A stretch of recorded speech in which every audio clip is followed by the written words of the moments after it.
Laging tinatanong sa akin kung bakit mabango ang banyo ko. Ito ang sikreto. Tama, pagkatapos ng tip na to, hindi na magiging pareho ang banyo mo. Ito ang gagawin natin. Kumuha tayo ng 2 bar ng neutral na sabon. Kuskusin natin ito ng mabuti. Itinuro sa akin ito ng hotel maid at ngayon ituturo ko sa inyo. Tapos, ilagay natin lahat sa kawali. Magdagdag tayo ng 50 gramo ng pulbos na detergent. Kailangan din natin ng fabric softener, kahit anong gusto mo, pero mas mabango yung concentrated. Dito, magdagdag lang tayo ng 1 takip ng fabric softener. Kailangan din ng whitening stone, ilagay sa pitsel ng tubig. Ordinaryong tubig lang sa room temperature. Ngayon, painitin natin sa katamtamang apoy. Sige, haluin natin hanggang matunaw lahat ng sangkap. Tingnan niyo ang texture nito. Pag natunaw na lahat, patayin na natin ang apoy. Ano kaya ang susunod nating gagawin? Gagamit tayo ng kahon ng gatas o juice. Putulin lang ang itaas na bahagi. Ibubuhos natin ang timpla sa kahon at patuyuin. Hindi kailangan ilagay sa ref, iwan lang sa labas. Napakabilis lang nito. Tingnan niyo, tuyo na agad. Tingnan kung gaano kadaling alisin sa karton ng gatas. Pwede mong tanggalin gamit ang kamay mo. Hiwain natin ito ng kasing lapad ng daliri.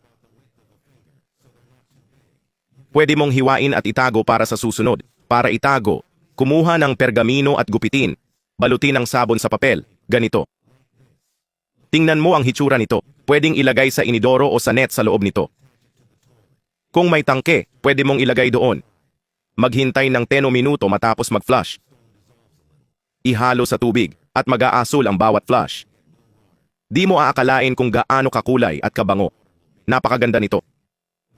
Pag hindi na umasul, palitan ng bagong bato. Dito sa bahay, isang bato ay tumatagal ng 5 hanggang 7 araw. Kapag napansin kong normal na ang tubig, pinapalitan ko na ito. At nakita mo na kung gaano karami ang nagagawa ng isang bato. Kaya kong gumawa ng sapat para tumagal ng mahigit 1 buwan. Paggamit ko sa bahay, mabango talaga, pabango ng banyo, at panlinis din. Kaya sige, subukan mo rin ito sa inyo. Pag may bisita at gumamit ng banyo, makikita nila ang asul na tubig at tatanungin ka. Ito ang sikreto. Subukan mo sa bahay. Magugustuhan mo to. Huwag kalimutang i-rate ang video na ito mula 0 hanggang 10. Kita tayo sa susunod na video. Paalam. Lagyan ng toothpaste ang bakal na lana at wala ka ng problema sa bahay. Ngayon, ibabahagi ko sa iyo ang isa pang magandang gamit ng toothpaste. Sa isang lalagyan, maglagay ng 3 kutsara ng pinong asin. Dapat pinong asin talaga ang gamitin para sa tip na to. Pagkatapos magdagdag ng 3 kutsara ng kahit anong dish soap. Pwede mong gamitin ang anumang mayroon ka sa bahay. Tapos, magdagdag ng kaunting baking soda. Pagkatapos, magbuhos ng kaunting puting suka. Haluin ng mabuti ang lahat ng sangkap. Mga benepisyo ng baking soda. Maraming benepisyo ang baking soda, kabilang ang pagiging antacid. Kapag ininom sa tubig, nanineutralize nito ang acid sa tiyan. Para tapusin, magdagdag ng 1 kutsara ng toothpaste. Pwedeng kahit anong uri ng toothpaste na meron ka sa bahay. Haluin ulit hanggang tuluyang matunaw ang toothpaste. Kung nakarating ka rito, ilagay ang bakal na lana sa komento. Kapag nagawa mo na yan, handa na ang iyong solusyon.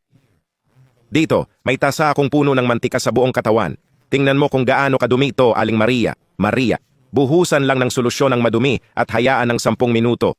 Sabihin mo sa akin kung saang lungsod mo pinapanood tong video. Pagkalipas ng 10 minuto, kuskusin gamit ang bakal na lana. Pagkatapos kuskusin, tingnan mo kung gaano nakalinis ang tasa. Para bang hindi na ito yung tasa sa simula ng video. Paglagay ng bigas sa baso at tiyak na hindi mo naisip kung saan ito magagamit. Para magsimula, kailangan natin ng 1 baso.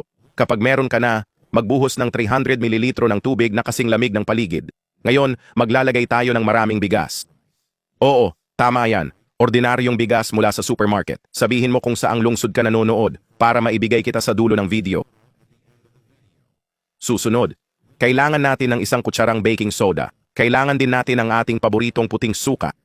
Mas mainam gumamit ng sukang may alkohol, mga kaibigan. Magdagdag ng 2 kutsara nito. Pagkatapos, haluin ng mabuti ang lahat. Ngayon, kailangan natin ng spray bottle. Salain ang halo, ilagay sa spray bottle, at alamin kung saan ito magagamit. Ang mga sangkap na ito ay nakakatulong sa kalusugan ng iyong mga halaman. Nakakaiwas ito sa amag at nagbabalansi ng pH ng lupa sa ilang sitwasyon. Ang tubig bigas na mayaman sa starch ay magandang natural na pataba. Gumuhit ng linya gamit ang chalk sa pasukan ng bahay at mamamangha ka sa susunod na mangyayari.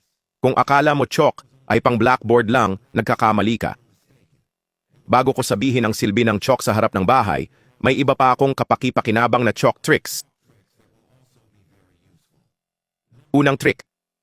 Pag-alis ng mansa ng grasa, kung may mansa ng grasa sa damit na hindi matanggal, chalk ang solusyon. Kuskusin ang puting chalk sa mansa at maghintay ng 10 minuto. Alisin ang chalk at labhan tulad ng dati. Sisipsipin ng chalk ang grasa at madaling matatanggal ang mansa. Pangalawang trick. Pag-iwas sa amag, maglagay ng ilang piraso ng chalk sa manipis na supot. Itali ito at ilagay sa mga lugar na madaling mag-amag tulad ng drawer at loob ng aparador. Sisipsipin ng chalk ang halumigmig sa paligid, iwas amag at masamang amoy. Pangatlong trick. Pagpapanatili ng mga pilak.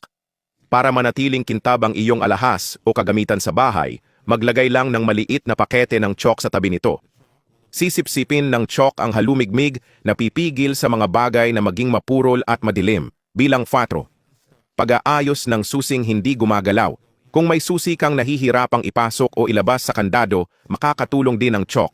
Kuskusin lang ang chalk sa magkabilang panig ng susi, tapos maingat na ipasok at ilabas ito sa kandado ng ilang beses. Pagkatapos mapapansin mong mas madali nang ipasok at alisin ang susi. Ang chalk kasi ay naglilinis at nagpapadulas nito. Bilang sepo. Pag-iwas sa kalawang ng mga kasangkapan.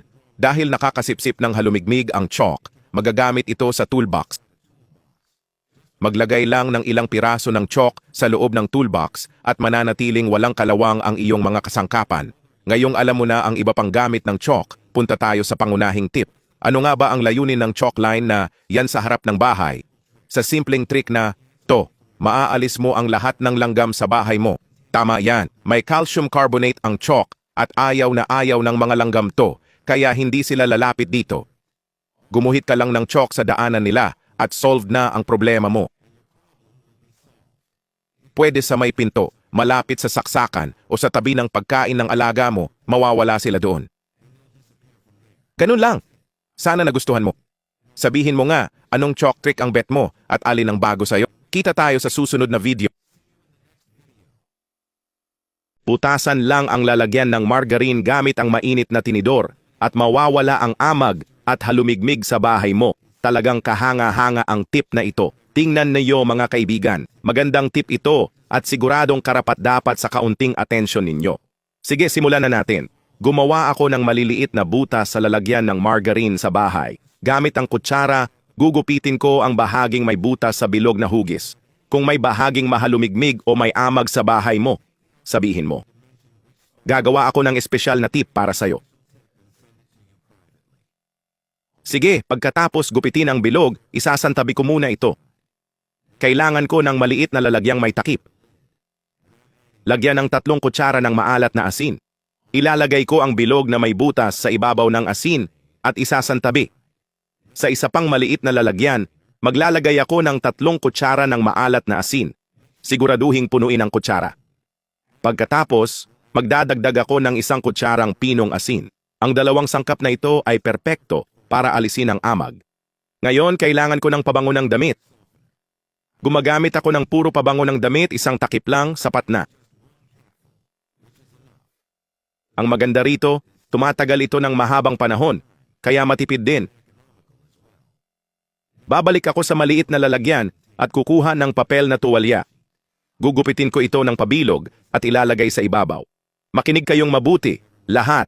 Sundin ang mga hakbang ng tama para gumana ang inyong dehumidifier.